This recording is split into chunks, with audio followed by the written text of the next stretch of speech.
Mon histoire avec la DIDT remonte à 2006, lorsque j'ai visité Dr Colombet à la clinique de sport de Mérignac à Bordeaux. Depuis, je fais presque exclusivement des DIDT. Ça fait quand même 13 ans. Et la technique que je vais présenter, c'est la technique pratiquée par Dr Colombet. Je ne vais pas tarder dans l'installation, ça a été bien décrit par Dr Tounsi. J'insiste sur une chose, de vérifier le côté à opérer, vidéo s'il vous plaît, et de faire un testing du genou sous anesthésie générale. L'intervention se déroule sous arthroscopie. Il n'y a plus de place pour une ligamentoplastie avec arthrotomie et elle comporte 6 étapes. Premièrement, le prélèvement et la préparation du greffon. L'intervention se déroule sous garrot pneumatique. Vidéo s'il vous plaît. Mon incision, elle est un petit peu oblique pour m'éloigner des rameaux nerveux sensitifs superficiels. Elle mesure 2 à 3 cm.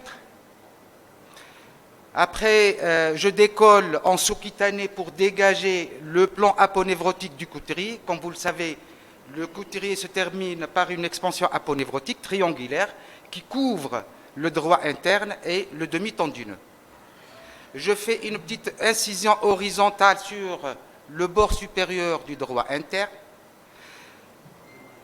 Je prends mon droit interne sur un crochet, je libère ses adhérences.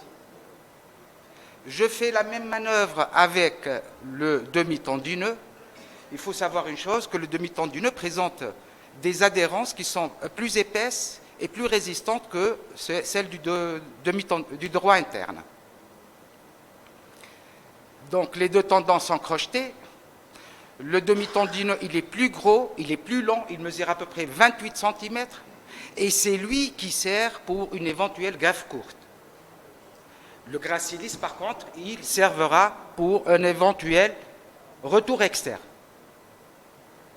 Donc, je charge mon droit interne sur le stripper. Il faut tirer plus que pousser avec le stripper. Je fais cette manœuvre en flexion 120 degrés pour fléchir le genou, pour relâcher le tendon et pour relâcher aussi le paquet vasculo-nerveux. La même manœuvre avec le demi-tendineux. Ensuite, il faut nettoyer les tendons, il faut débarrasser les fibres musculaires. Il faut bien débarrasser les fibres musculaires et je détache mes deux tendons qui présentent une insertion commune. À ce moment-là, j'enlève le garrot, je donne une petite pause pour le genou et je vais préparer mon tendon. Alors, je le mets sur un endobouton. Le plus souvent, j'utilise un endobouton de 15 ou de 20 mm. Je veux laisser plus de la place pour le tendon, plus de contact os-tendon, greffon. J'utilise plus l'endobouton parce qu'il permet une cicatrisation circonférentielle autour du tendon sur 360 degrés. Je retourne le tendon sur lui-même pour former un greffon à 4 ou à 5 brins. Ensuite, je fais un tressage du tendon et une suture en va-et-vient avec du Vicryl 1. Il faut prendre, à chaque passage de l'aiguille, il faut prendre les 4 brins ensemble. Ensuite, le calibrage. Le calibrage va déterminer la taille de la tarière par la suite. Et on va avoir en général un tendon de 11 à 12 cm. Je remets maintenant mon garrot, la porte d'entrée externe arthroscopique classique, la porte d'entrée interne, j'ai tendance à la faire un petit peu en bas et au ras du tendon rotulien pour ne pas léser le condyle médial. Vidéo s'il vous plaît. l'exploration de l'échancrure. Là, notre tendon, il est en nourrice sur le LCP. Il faut palper la face médiale du condyle latéral. Il faut voir l'insertion, s'il y en a des vestiges de l'insertion du tendon du ligament croisé antérieur. Ensuite, il faut explorer le compartiment externe sur ces deux facettes, le ménisque. Et il faut voir le ménisque interne. Et là, il y a une désinsertion. Il ne faut pas hésiter à réparer une lésion méniscale avant toute réparation du LCA. Nettoyage de l'échancrure, c'est la même chose. Diapositive, s'il vous plaît. Au niveau tibial, il faut insister sur la zone entre les deux épines tibiales. Et au niveau fémoral, il faut insister sur la partie supérieure et postérieure de la face médiale. Il faut voir cette barbichette-là qui délimite le bord postérieur du condyle. Il faut repérer la ligne des internes. Donc on a deux repères, la ligne des internes, la barbichette et le vide postérieur. Mon tunnel sera positionné en haut, presque là. Pour un genou gauche, on dit à 13h30.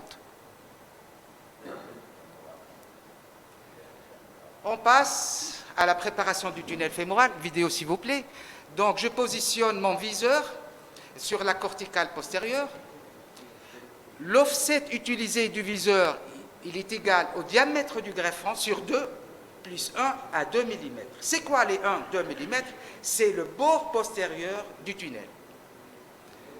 Donc, je positionne ma broche guide, la première tarière de 4,5 qui doit dépasser la corticale externe du condyle. La longueur du tunnel, en général, elle est de 40 mm.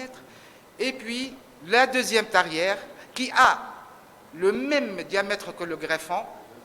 Et en général, elle a une longueur, on rentre 30 mm, 25 à 30 mm.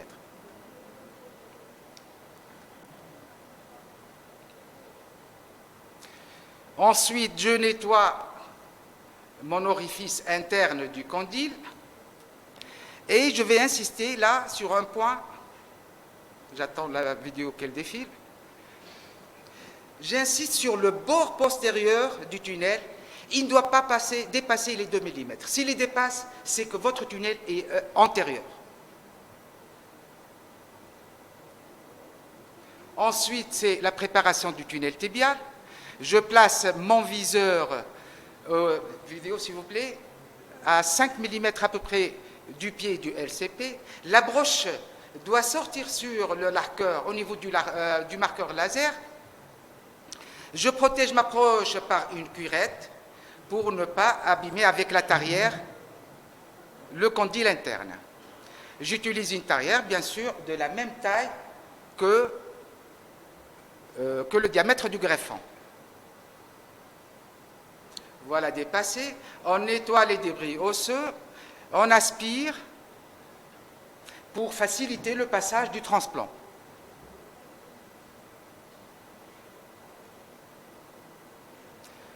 Et la dernière étape, c'est le passage et la fixation du greffon.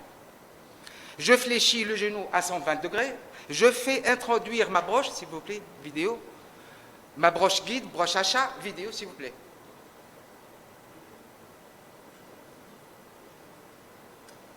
Ah.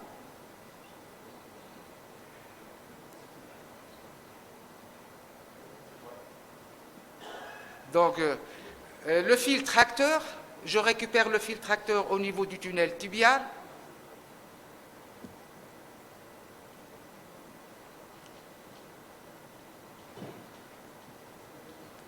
Je fais monter mon greffon sur le fil tracteur. L'endobouton présente deux fils, l'un qui va servir pour la traction et l'autre va servir pour la bascule de la plaquette. Parfois, donc on tire sur un seul fil. Parfois, on trouve des difficultés au passage de la plaque sur la face médiale du condyle. Alors, il faut aider son passage par un crochet.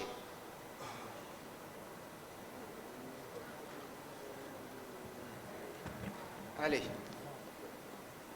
Une fois le greffon a traversé le tunnel fémoral, on va tirer sur l'autre brin. Comme ça, on bascule notre endoboutant qui sera plaqué sur le condyle. On fait plusieurs mouvements de flexion et extension du genou pour le cyclage du tendon, tout en tirant sur le tendon, et on vérifie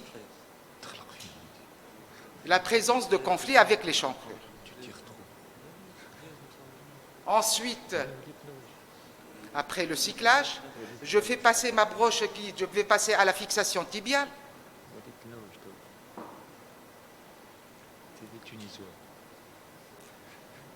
Je passe ma broche guide pour la vis cannulée. Je mets la broche en avant du tendon, je ne la mets pas en arrière. Et le vissage, j'utilise donc une vis cannulée résorbable. En général, c'est une vis de longueur 30 mm et c'est une vis conique de 7 à 8 conique, et c'est une vis conique. J'insiste sur une chose, avant d'enlever la broche, il faut tester la tension du tendon. Sinon, si le tendon est laxe, il faut refaire le vissage. Et à la fin, donc, je vérifie la disparition de la laxité. Je mets souvent un redent en intra- et extra-articulaire que je fais passer dans l'articulation et je le fais sortir. Un petit mot, un petit remerciement pour si Mohamed Cherfi et Claude Bollet pour leur participation au développement de l'arthroscopie en Tunisie.